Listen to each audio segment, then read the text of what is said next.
नमस्कार साथियों, मैं आपका भाई पुष्पेंद्र कुमार आज लेके आया हूँ जीके जीएस की एक और न्यू बेहतरीन क्लास जो कि बहुत ही ज़्यादा इम्पोर्टेंट क्लास है। जो साथी इस क्लास को नहीं लेंगे उन साथियों को पछताना पड़ सकता है। तो सभी स्टूडेंट इस क्लास को अवश्य लें और जो साथी पुरानी क्लासें नहीं देखे हैं वो भी क्लासें जाकर मेरे YouTube channel Pushpendra Kumar maths पर देख लें जाकर। तो चलते हैं क्वेश्चन नंबर 1 की ओर। जैन धर्म के प्रथम तीर्थंकर कौन थे? तो आपको पता होगा जैन धर्म के प्रथम तीर्थंकर कौन थे? तो आपको पता होगा ऋषभदेव थे। कौन थे? ऋषभदेव थे। कौन थे? ऋषभदेव। चलते हैं क्वेश्चन नंबर 2 की ओर। महावीर प्रसाद स्वामी का जन्म कब और कहाँ हुआ था? तो आपको पता होगा कहाँ हुआ था दोस्तों? कुंडग्राम वैशाली में हुआ था। कहाँ हुआ था? कुंडग्राम वैशाली में। कब हुआ था? 599 ईस्वी पूर्व। कब हुआ था दोस्तों? 599 ईस्वी पूर्व। कब हुआ था? 599 ईस्वी पूर्व।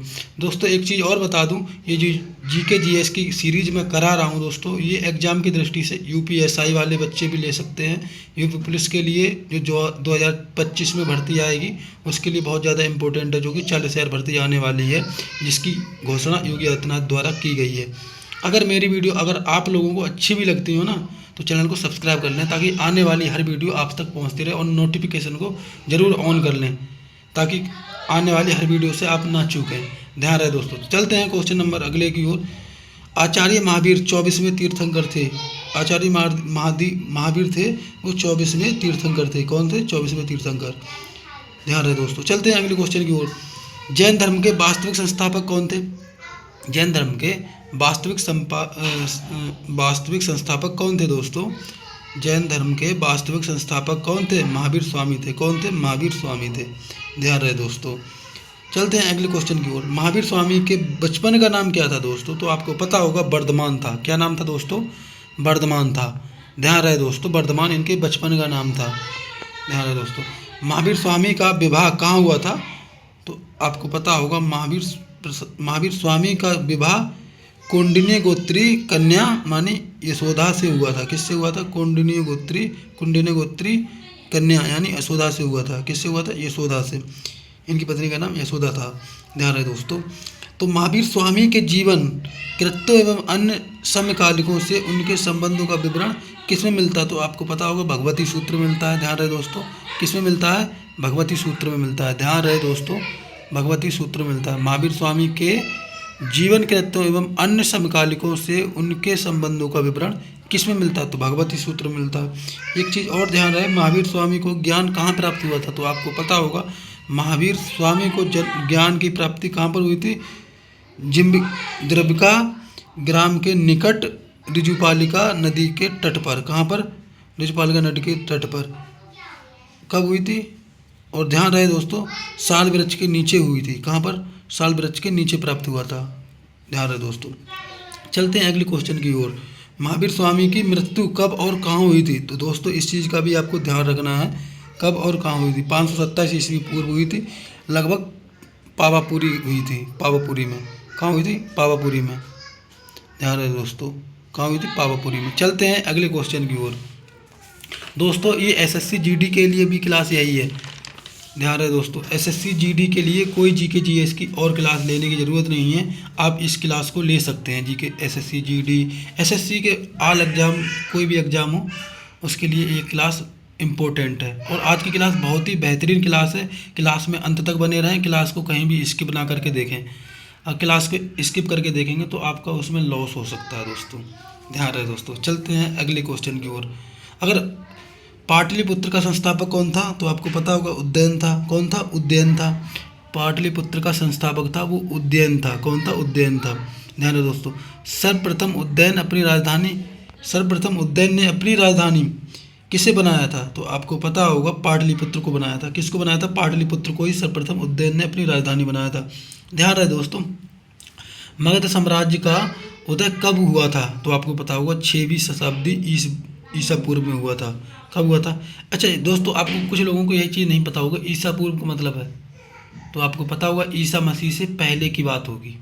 कब की बात होगी? ईसा मसीह से पहले की बात होगी। ध्यान रहे दोस्तों। अच्छा, बात करते हैं अगले क्वेश्चन की। जो 16 महाजनपद थे उनका उल्लेख किस में मिलता है? कहाँ मिलता है दोस्तों? इस चीज़ का पता होना चाहिए आपको। तो अंगुत्तर निकाय या भगवती सूत्र में प्राप्त होता है। कहाँ पर दोस्तों? अंगुत्तर निकाय या भगवती सूत्र में प्राप्त होता है दोस्तों। किसमें? जिसमें से 8 महाजनपद थे वो उत्तर प्रदेश में पाए जाते हैं। 8 महाजनपद उत्तर प्रदेश में पाए जाते हैं, इकलौते उत्तर प्रदेश में। चलते हैं अगले क्वेश्चन की ओर। मगध साम्राज्य की प्रारंभिक राजधानी क्या थी दोस्तों? मगध साम्राज्य की प्रारंभिक राजधानी थी गिरिब्रज। कौन थी? गिरिब्रज राजगृह। क्या थी? गिरिब्रज राजगृह। चलते हैं हम ईरानी आक्रमण की ओर। ईरानी आक्रमण कि ये मतलब कब से कब तक कैसा क्या, इसके बारे में हम चर्चा करेंगे, फुल डिटेल में जानेंगे। ध्यान रहे दोस्तों, भारत पर आक्रमण करने में प्रथम सफलता किस ईरानी शासक को मिली थी? तो आपको पता होगा दारा प्रथम को। किसको मिली थी? दारा प्रथम को। ध्यान रहे दोस्तों, दारा प्रथम को मिली थी ये। किसको? दारा प्रथम को। टेसियस कौन था? ईरानी राजवैद्य था। कौन था? ईरानी राजवैद्य। ध्यान रहे दोस्तों, ईरानी एक राजवैद्य था, ईरानी राजवैद्य। अच्छा, खरोष्टी लिपि एवं अरामेइक लिपि का पश्चिमी भारत में प्रचार संबंधित था किससे था दोस्तों? तो आपको पता होगा ईरानी संपर्क का परिणाम से। ईरानी संपर्क का ये परिणाम था दोस्तों। ध्यान रहे दोस्तों। अब चलते हैं यूनानी आक्रमण की ओर। यूनानी आक्रमण से कुछ क्वेश्चन उठाए हैं, उसकी ओर बढ़ते हैं। सिकंदर का समकालीन कौन था? तो आपको पता होगा सिकंदर का जो समकालीन था मगध का राजा धनानंद था। कौन सा? मगध का राजा धनानंद था। ध्यान रहे दोस्तों, मगध का राजा धनानंद था। ध्यान रहे दोस्तों। सिकंदर ने कब आक्रमण किया? सिकंदर ने कब आक्रमण किया और कहाँ किया? 326 ईस्वी पूर्व। कहाँ पर किया था? भारत पर। किस पर किया था? भारत पर। ध्यान रहे दोस्तों, सिकंदर महान का एक शिक्षक था। सिकंदर महान का जो शिक्षक था उसका नाम क्या था? तो आपको पता होगा अरस्तु था। क्या नाम था? अरस्तु था उसका। अच्छा दोस्तों, एक चीज़ ध्यान और रहे आपको, चंद्रगुप्त का प्रधानमंत्री कौन था? तो आपको पता होगा कौटिल्य, जिसको हम चाणक्य के नाम से भी जानते हैं। किस नाम से? चाणक्य के नाम से। किस नाम से जानते हैं? चाणक्य के नाम से जानते हैं। अच्छा, चाणक्य बचपन में किस नाम से जाना जाता? तो आपको पता होगा कौटिल्य नाम से जाना जाता। किस नाम से? विष्णु नाम से, विष्णुगुप्त नाम से जाना जाता था। किस नाम से जाना जाता? विष्णुगुप्त नाम से। ध्यान रहे दोस्तों, विष्णुगुप्त नाम से जाना जाता था, तो आपको पता होगा। अच्छा, अर्थशास्त्र की रचना भी चाणक्य ने की थी। ध्यान रहे दोस्तों, कौटिल्य अर्थशास्त्र की रचना है। ध्यान रहे दोस्तों, ठीक है। चलते हैं अगले क्वेश्चन की ओर। राजनीति के मतलब कुछ क्वेश्चन उठाए पॉलिटी के, जैसा कि मैं रेगुलर क्लासों में लेता हूँ सभी सब्जेक्टों से, जैसे पॉलिटी हो गया, ज्योग्राफी हो गया, और हिस्ट्री हो गया, अपना इकोनॉमिक्स हो गया, सभी से मतलब 4 सब्जेक्ट से मैं क्वेश्चन लेता हूँ। करंट अफेयर्स से क्वेश्चन लेता हूँ। अभी साइंस से क्वेश्चन नहीं लेके आ रहा हूँ, जब मौका मिलेगा तो साइंस से भी क्वेश्चन लेके आऊँगा। थोड़ी क्लास लंबी होने के कारण मैं साइंस से अभी क्वेश्चन नहीं लेके आ रहा हूँ। शॉर्ट्स में थोड़े 10-5 क्वेश्चन डाल दिया करूँगा शॉर्ट्स वीडियो में। ध्यान रहे दोस्तों। चलते हैं अगले क्वेश्चन की ओर, पॉलिटी के क्वेश्चन, राजनीति शास्त्र और संविधान से, इंडियन कॉन्स्टिट्यूशन से। चलते हैं भारतीय संविधान। भारतीय संविधान के मूल पाठ में कितने अनुच्छेद थे? तो आपको पता होगा कितने अनुच्छेद थे दोस्तों? तो 395 अनुच्छेद थे। कितने अनुच्छेद थे? 395 अनुच्छेद थे। और अनुसूची कितनी थी मूल पाठ में? तो आपको पता होगा 8 अनुसूची थी। कितनी अनुसूचियाँ थी? 8 अनुसूचियाँ थी। और भाग कितने थे? तो आपको पता होगा 22 भाग थे। वर्तमान में कितने भाग हैं? 25 भाग हैं। ध्यान रहे दोस्तों, कितने भाग हैं वर्तमान में? 25 भाग हैं। ध्यान रहे। चलते हैं अगले क्वेश्चन की ओर। वर्तमान में कितने अनुच्छेद हैं? 470 अनुच्छेद हैं। अनुसूची कितनी है? 12 अनुसूची है, 12 अनुसूची हैं। कितनी अनुसूची हैं? 12 अनुसूची हैं।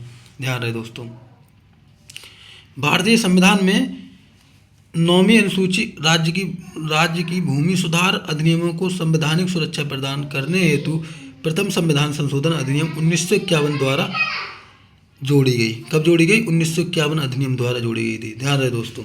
चलते हैं 10वीं अनुसूची कब जोड़ी गई, इसकी बात करेंगे हम। भारतीय संविधान में 10वीं अनुसूची में दल बदल विरोधी कानून है। कौन सा कानून है? दल बदल विरोधी कानून है। विषय क्या है? प्रावधान। दल बदल विरोधी कानून विषय प्रावधान है। ध्यान है दोस्तों। यह अनुसूची 52वें संविधान संशोधन अधिनियम 1985 के द्वारा जोड़ी गई। किसके द्वारा? 1985 के द्वारा। कौन से संविधान संशोधन में? 52वें संविधान संशोधन में। और वो कौन से संविधान संशोधन में जोड़ी गई थी? ध्यान रहे दोस्तों, आपको पता होगा 51वें। कौन सी? 51वें संविधान संशोधन अधिनियम द्वारा। ध्यान रहे दोस्तों। अच्छा, चलते हैं 11वीं अनुसूची की ओर। 11वीं अनुसूची क्या कहती है? 11वीं अनुसूची का संबंध पंचायत से है। किससे? पंचायत से है। जबकि 12वीं अनुसूची का संबंध नगर पालिकाओं से है। किससे संबंधित है? नगर पालिकाओं से। ध्यान रहे दोस्तों। चलते हैं अगले क्वेश्चन की ओर। शिक्षा, विद्युत, वन तथा आर्थिक नियोजन किस सूची में है? किस सूची में शामिल हैं? ध्यान रहे दोस्तों। तो आपको पता होगा ये सभी किस में है? समवर्ती सूची में। किस में? समवर्ती सूची में शामिल है। किस में दोस्तों? समवर्ती सूची में शामिल है। ध्यान रहे दोस्तों, समवर्ती सूची में शामिल है। चलते हैं अगले क्वेश्चन की ओर। व्यक्तिगत सत्याग्रह आंदोलन कब और किसके द्वारा चलाया गया? कब और किसके द्वारा चलाया गया था? ध्यान रहे दोस्तों, व्यक्तिगत सत्याग्रह आंदोलन कब और किसके द्वारा चलाया गया था? तो आपको पता होगा वर्ष 1940 में गांधी जी द्वारा। किसके द्वारा? गांधी जी के द्वारा। ध्यान रहे दोस्तों। कैबिनेट मिशन के समय राष्ट्रीय कांग्रेस के अध्यक्ष कौन थे? कौन थे? तो आपको पता होगा मौलाना अबुल कलाम आज़ाद थे। कौन थे? मौलाना अबुल कलाम आज़ाद थे। हमने इनकी पुस्तक कौन सी? India wins freedom. इनकी पुस्तक का नाम क्या था? India wins freedom. दोस्तों ध्यान रहे, इंडिया विंस फ्रीडम इनकी पुस्तक का नाम था। क्या नाम था? इंडिया विंस फ्रीडम इनकी पुस्तक का नाम था। अच्छा दोस्तों, एक कैबिनेट मिशन कब आया था? कैबिनेट मिशन कब आया था भारत में? तो 24 मार्च 1946 को दिल्ली आया था। कब आया था? दिल्ली में आया था। कब आया था? दिल्ली में आया था कैबिनेट मिशन। ध्यान रहे दोस्तों। अगर आपने अभी तक मेरे चैनल को ज्वाइन नहीं किया है तो दोस्तों मेरे चैनल को जरूर सब्सक्राइब कर लें, जरूर ज्वाइन कर लें आप ध्यान से, ताकि आने वाली हर वीडियो आप तक पहुंचती रहे। दोस्तों चलते हैं अगली क्वेश्चन की ओर। द लाइफ डिवाइन किसकी पुस्तक है? तो आपको पता होगा the life divine Aurobindo Ghosh की है। किसकी है? अरविंद घोष की। बहुत इंपॉर्टेंट क्वेश्चन है दोस्तों ये। द लाइफ डिवाइन किसकी पुस्तक है? अरविंद घोष की। चलते हैं अगले क्वेश्चन की ओर। कुछ पुस्तकें ली हैं मैंने इम्पोर्टेंट। गीता रहस्य किसकी पुस्तक है? तो आपको पता होगा गीता रहस्य है वो बाल गंगाधर तिलक की पुस्तक। किसकी पुस्तक है? बाल गंगाधर तिलक की पुस्तक है। ध्यान रहे दोस्तों, किसकी है? बाल गंगाधर तिलक की। इंडियन स्ट्रगल सुभाष चंद्र बोस जी की है। किसकी है? सुभाष चंद्र बोस की है। इंडियन स्ट्रगल किसकी है? सुभाष चंद्र बोस की है, नेताजी सुभाष चंद्र बोस की। अनहैप्पी इंडिया लाला लाजपत राय की है। लाला लाजपत राय किसकी है? लाला लाजपत राय। ध्यान रहे दोस्तों। इंडिया डिवाइडेड किसकी है? राजेंद्र प्रसाद की है। इंडिया डिवाइडेड किसकी है? राजेंद्र प्रसाद की है। ध्यान रहे दोस्तों, किसकी है? राजेंद्र प्रसाद की है। ध्यान रहे दोस्तों, आपको ये कुछ इंपॉर्टेंट पुस्तकें हैं जो आप याद कर सकते हैं। चाहे आप नोट कर सकते हैं, बाद में याद कर लें, चाहे अभी तुरंत की तुरंत याद कर लें। तुरंत की तुरंत रिवाइज कर लेंगे, याद कर लेंगे तो ज़्यादा बेहतरीन रहेगा। आपको दिमाग में एक बार बैठ जाएगा ना तो दोबारा भूलने की ज़रूरत नहीं है आपको। भारत एवं विश्व का भूगोल बात करेंगे। अब हम भारत एवं विश्व का भूगोल की बात करेंगे। ज्योग्राफी यानी वेरी इंपॉर्टेंट क्वेश्चन लेके आता हूँ मैं 2024-25 के लिए PYQ। श्रीहरिकोटा द्वीप कहाँ पर है? श्रीहरिकोटा द्वीप कहाँ पर है? तो आपको पता होगा आंध्र प्रदेश में पुलकिट जगह का नाम है। पुलकिट एक झील के समीप स्थित है। कहाँ पर है? पुलकिट झील के समीप है। कहाँ पर है? पुलकिट झील के समीप स्थित है। ध्यान रहे दोस्तों। अब चलते हैं अगले क्वेश्चन की। सर क्रीक विवाद किसके मध्य है?